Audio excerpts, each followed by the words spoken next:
was not prepared, but I was just, let me say, hijacked.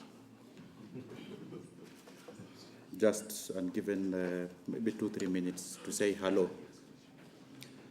As you've heard, my name's Sheikh Yusuf Abuhamza. I am an imam.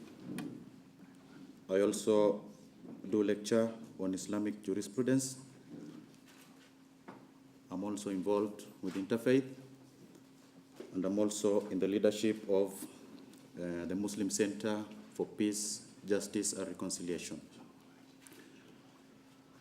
Last year, when I was here, I think the last time, on this podium, we were speaking about reconciliation. A report, a finding that was being presented, just as we are doing today, on reconciliation. Overwhelmingly, Kenyans, from that findings, gave it to the religious leaders, the clergy, to lead the way in reconciling the country. Today, again, we're here talking about devolution, more so public participation. But again, we are mentioning reconciliation together with the devolution. I think it's time for us Kenyans to interrogate and internalize solutions, because we have talked so much about blames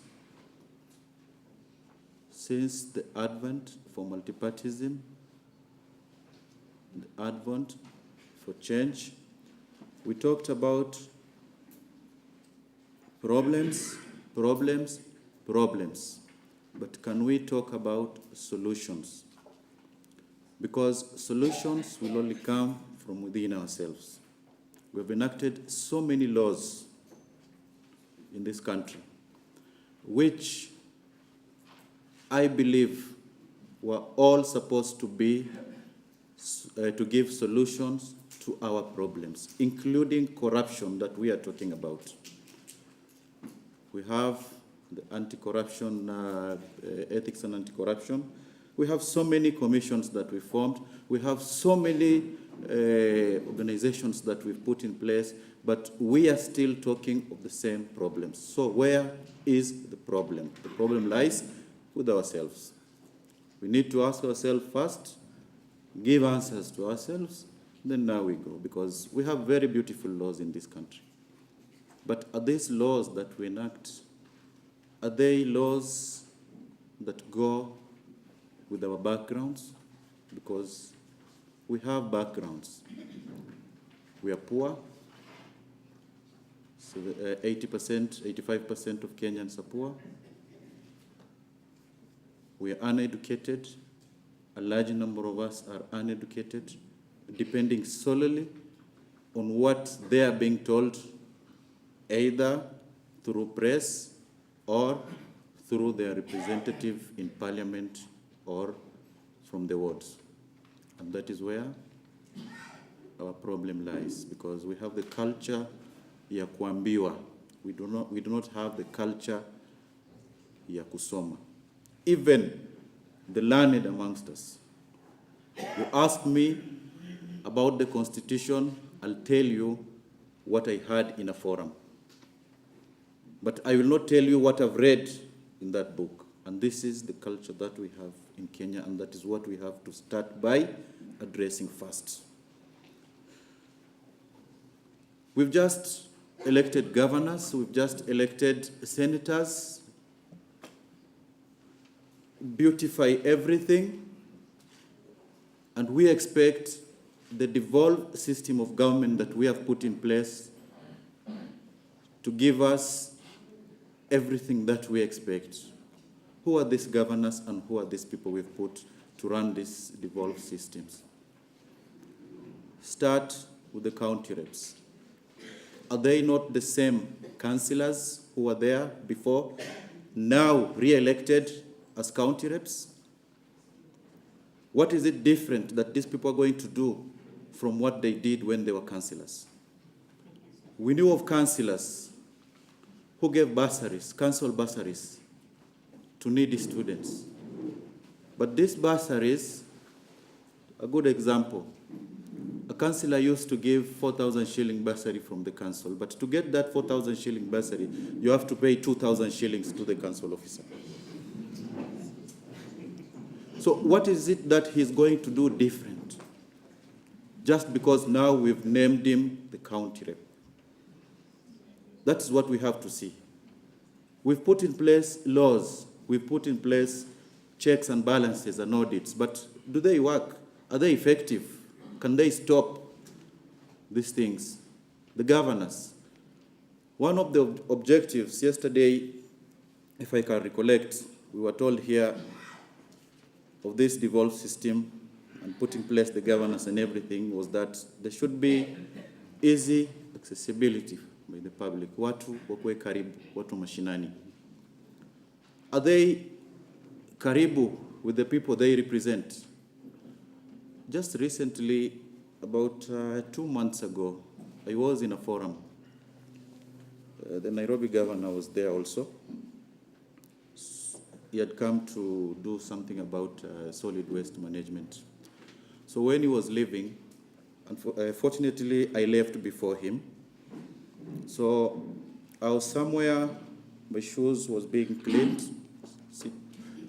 Huyu mtu alikuwa anatengeneza viatu vyangu when the governor was passing with all his motorcades. So many of them, even you could not know gari gani yuko ndani. Big cars. So this person told me, he was asking, in which, kwa gari gani ndio huyu governor yuko ndani, because all the Pajeros look the same. So I said, hata mimi sijui, pengine ni hii ya katikati iko na bendera hapa ni hiyo nyingine.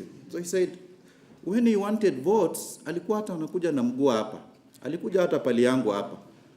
But saizi anapita mbio hata siwezi jua hata yeye ndio gani. So these are the things that I'm saying.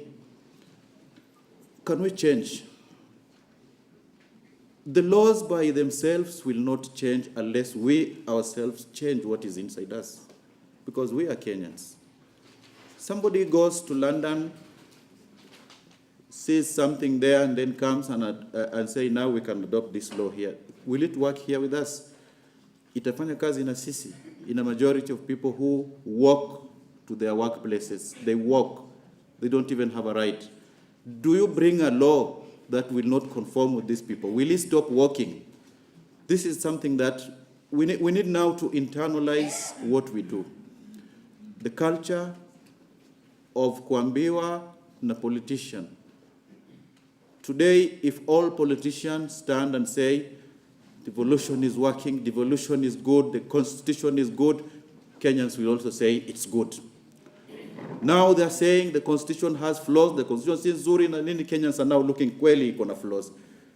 That time they were saying, let's pass it because it's good. We were looking kweli, it's mzuri, let's pass it. So this culture ya kuambiwa by politicians, this is something that is killing us. This is something that we need, especially the religious leaders. RCK is here. We need to take the front seat because people believe what we say. We have the moral obligation because as a religious leader, you're not just a leader, but you also have an obligation. In Islam, we say that to say what is needed, the right information, besides getting from Allah a reward, you're also doing a duty. That's a duty. So that is the duty that we have to take. We have to take the front seat because the majority of us here, I know we are from FBOs, faith-based organizations. We have to take the lead. We have to inform people. We might not be the implementers, but we should give the right information.